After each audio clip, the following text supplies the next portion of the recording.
আমাৰ বৈতামাৰী সত্ৰীয় সন্মিলনী মহোৎসৱৰ ৯৮তম যিটো অনুষ্ঠিত হ'বলৈ যাই আছে, আমাৰ প্ৰথমতে আমি কৰ্মশালা পাতিলোঁ ২২ তাৰিখৰ পৰা ২৮ তাৰিখলৈ। ইয়াৰ পিছতে আমাৰ কাৰ্যসূচী আছে মাঘ মাহৰ ২৬-২৭ তাৰিখ আৰু ইংৰাজীৰ ৯ আৰু ১০ ফেব্ৰুৱাৰী।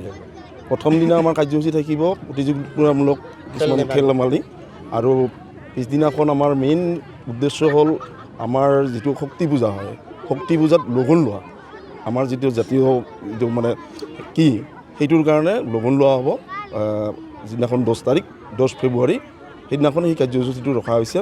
আৰু বিভিন্ন কাৰ্যসূচী আছে সেইদিনাখন, আৰু সেইদিনাখন সাংস্কৃতিক সন্ধ্যা আছে। আমাৰ বীৰপাৰা সজনাভিটা প্ৰাথমিক বিদ্যালয় বঙাইগাঁও জিলা।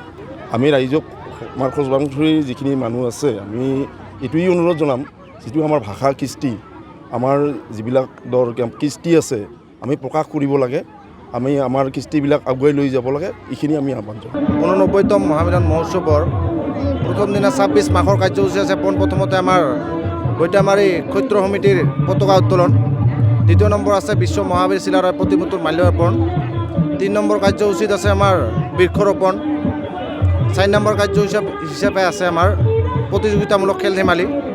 তাৰপিছত ২৬ তাৰিখ ২৬ মাঘৰ দিনাখনে সন্ধ্যা প্ৰতিযোগিতামূলক সাংস্কৃতিক সন্ধ্যা হ'ব।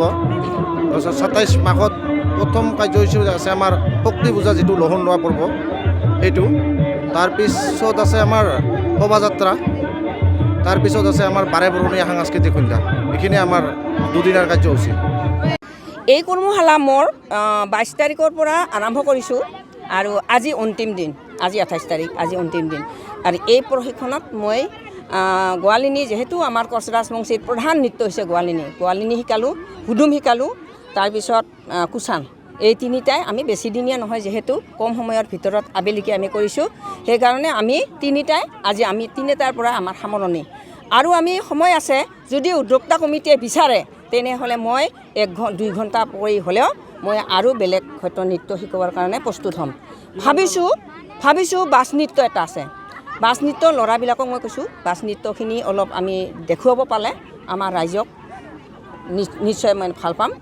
ঢোলৰ ব্যৱস্থা আমাৰ লাগে, ঢোল নাই, কমিটিয়ে যদি ঢোল ব্যৱস্থা কৰিব পাৰে তেনেহ'লে মই বাছ নৃত্যটো মানে ইয়াতে প্ৰশিক্ষণ দিম।